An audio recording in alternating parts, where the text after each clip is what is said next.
In this video we are going to waterproof the cargo area floor. I'm going to use a epoxy resin and epoxy cloth first of all to tighten up the joints where the floor meets the side panels, and then I'm going to put down a rubberized paint, so we should have it waterproof for a long time. I'm just going through all our holes in the floor, making sure we've got the right size drill bit for the right bolt. So you'll see along there and across there, they are the holes for our tank frames. One more job we do have to do is to drill and route in our drainage holes and drainage channel into the plywood, which is going to help direct any spillages or water into the drain holes, to the drainage holes. And one more job, we are going to fit this roller into the van floor, and that's going to let us feed our hose reel hose through the roller and out the van without the hose rubbing against the van when we're pulling it out, and it's just going to make things a lot easier when we're winding back in as well. That's what we're going to do now. This roller fits in there, and it's recessed down onto the van bed and bolted up through. Our hose from our hose reel comes down here, down under the floor and out to where we're working. I might put another guide on under the floor, we'll see how we go, but that can be done afterwards. I marked all this out and measured it before we took all the tanks out to make sure that the hose was in line, or as near in line as we could get it. That's where it wants to be by rights, but there's a channel of the chassis member running that way just there, so we had to move it to here. Should still work fine. If not, we just have to move over the hose reel very slightly afterwards. To cut out this recess, I'm going to use a router. I'm going to use a router bit to cut this line here all the way down. I'm going to take out 1/2 inch, which is the thickness of the plywood. Once that's cut out, this can pop out. We can offer this down, mark our holes, drill it, and then mark the hole for in the bed, and then cut that out, and that should be us with that finished, ready to seal that in. Let's do that now. So this is just a router with a straight edge router bit in it.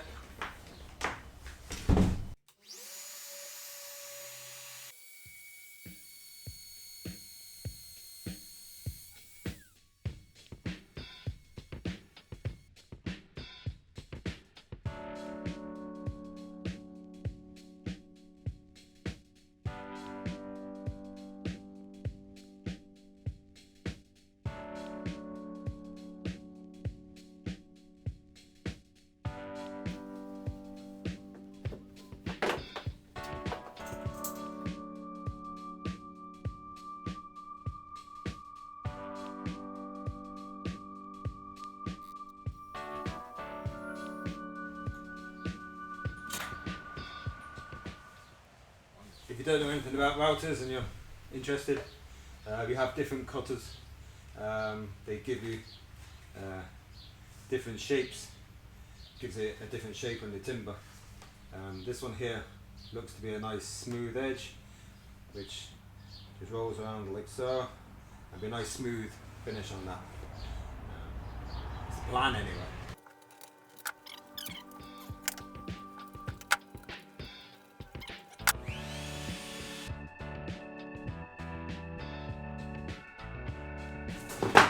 That's done quite a nice job.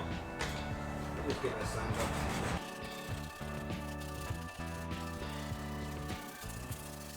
So that's our roller recessed, and it's just sitting on top of the van bed, the steel bed of the van. Now we need to cut away some of the material of the van bed to let this drop down further so that our hose can come through here. It's not just a matter of cutting out this hole here, because our rollers would still be on the van bed. We want to drop it down so that this flange of the roller sits on the flat of the van bed. So we basically need to cut out this shape here to allow that to sit down nice. I'm pretty sure I got this marked out, so that's the steel I want to take away, and then that'll sit down there and gets bolted through like that. just do one final check. Make sure we're not hitting any fuel tanks or hitting any members of the chassis. We're only going through the floor, which is fine. You don't want to be drilling through chassis members or anything like that.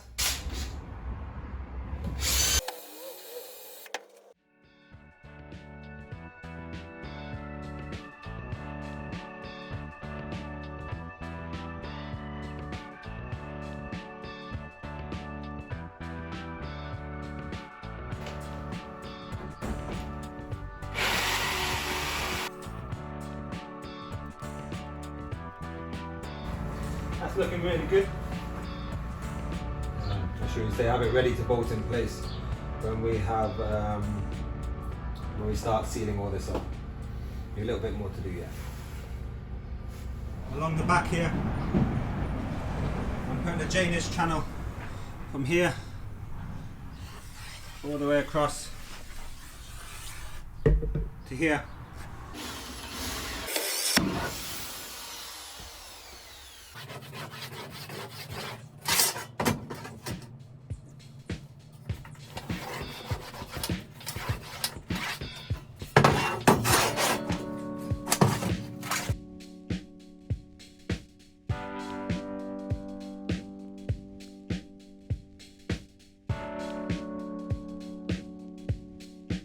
I couldn't get the router into in there, so I'll have to chisel and sand it out.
Fuel tanks around here.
Eventually we got there and we are ready to waterproof this van.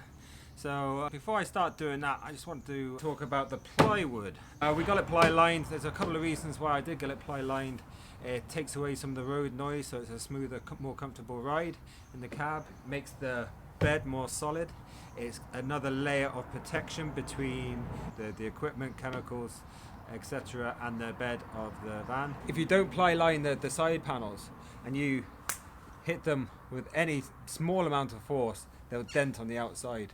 So we have these here to protect the outside of the van, and then we bolt all our attachments onto that. We are going to silicone just with some half decent exterior silicone, the likes of down in here, along here, all inside these,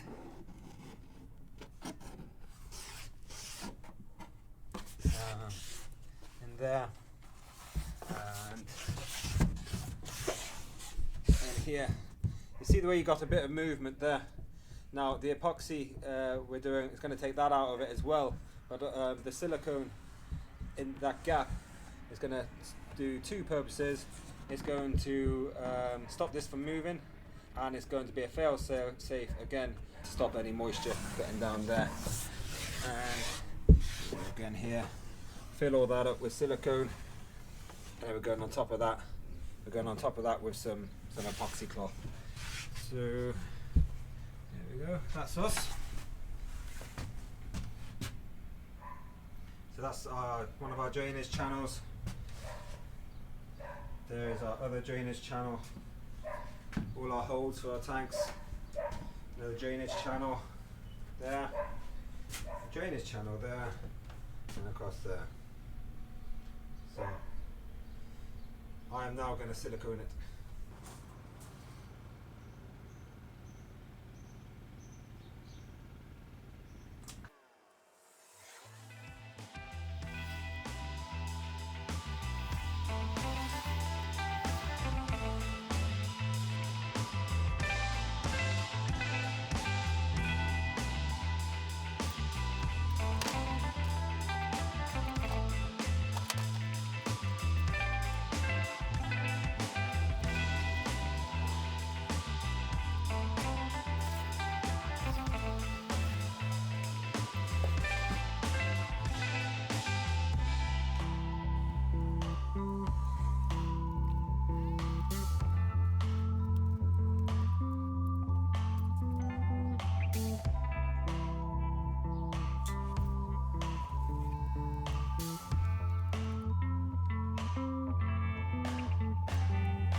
We've siliconed up all the big gaps between the plywood floor and the sides, and anywhere else I could get some silicone into to stop any moisture ingress where we don't want it. One thing we must do before we go any further is go underneath, and everywhere we've drilled a hole, spray some Underseal.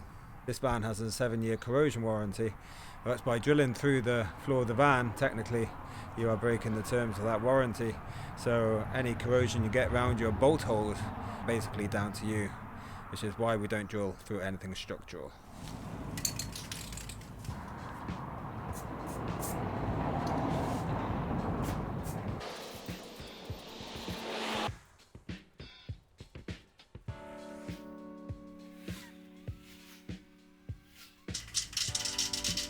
This is not a particularly fun job, but it's a job I think is well worth doing, especially if you want to look after your asset get the best resale value when you get to trade it in or sell it on. And it's just nice to know that the van is protected, especially like me, if you're going to be planning to be driving this for the next 5 years. If you're not driving it, then you might have an employee driving it, but still, it's peace of mind. That there is actually a screw hole from the screws holding down the plywood. I'm going to give those a spray as well. Done. There's one of our holes.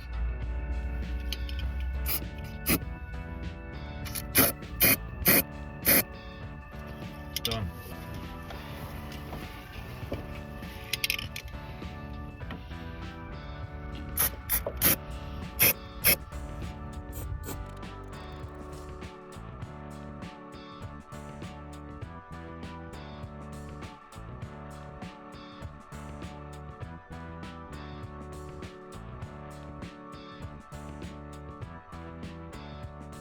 I think that's it. Now that we've sprayed the underside of all the holes we've drilled with Underseal, we'll be putting plenty of silicone around the bolts as well to stop any water ingress, to really protect that joint and that hole. I'm very confident there'll be no issues with the holes through the floor, because they're well sealed and protected. To seal and protect that corner joint between the plywood sides and the floor, I'm using epoxy resin. This is West System. It's one particular brand I've used before. I know it's pretty good. I was able to get 100mm strips, and I'll just show you the joint here, which needs protecting. It's a lot neater than trying to use the fiberglass matting, and also using the epoxy on the bare wood afterwards. It's a really strong. And what we end up with is the van bed, which is made of steel. The van sides, which are of course made of steel. On top of that, we have the plywood floor. We then have the plywood sides. And then anywhere where a joint needs making more rigid, we use the glass fibre cloth. And on top of everything, then we use epoxy resin. That makes it really strong. And then finally, we put on top our rubberized paint. You cannot use other coatings, of course, but we're trying the rubberized paint. It should give us a long-lasting waterproof floor. You may have noticed when they fitted the ply lining to the floor, they cut out holes for the tie-down hooks, which we don't want. We certainly don't want them exposed, so I'm just filling in those now. The tie-down hooks may well come in useful, so I shall keep hold of those.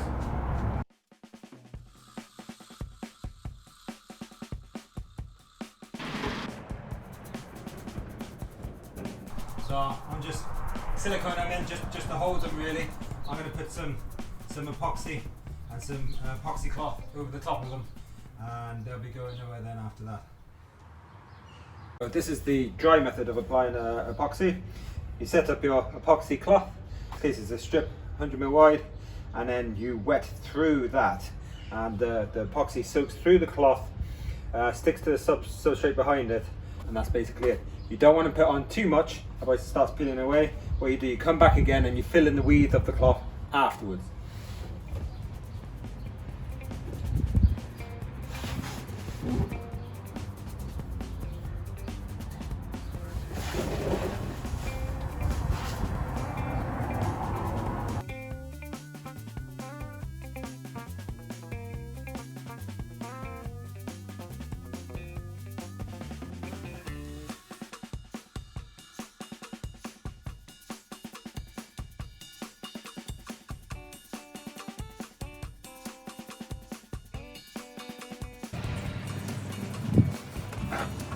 This time we're going to try the wet method, which is to apply the epoxy to the surfaces first and then push in the cloth to suit.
got the bed epoxied last night.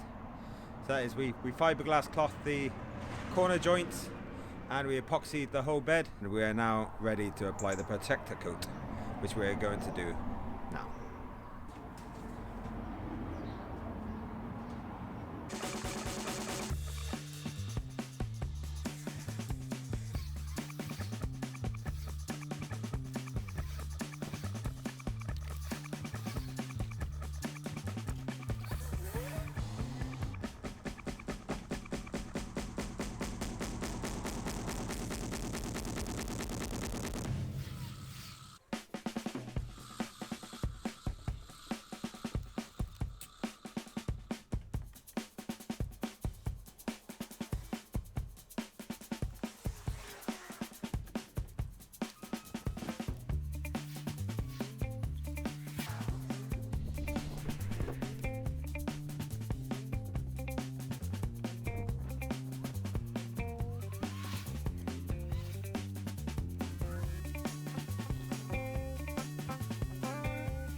And we're finished. The van floor is now fully waterproofed. Please like and subscribe, and if you turn on notifications, you'll be notified when we release the next videos, in which we will be showing the installation of various parts of equipment. So until that time, thanks for watching. We'll see you then.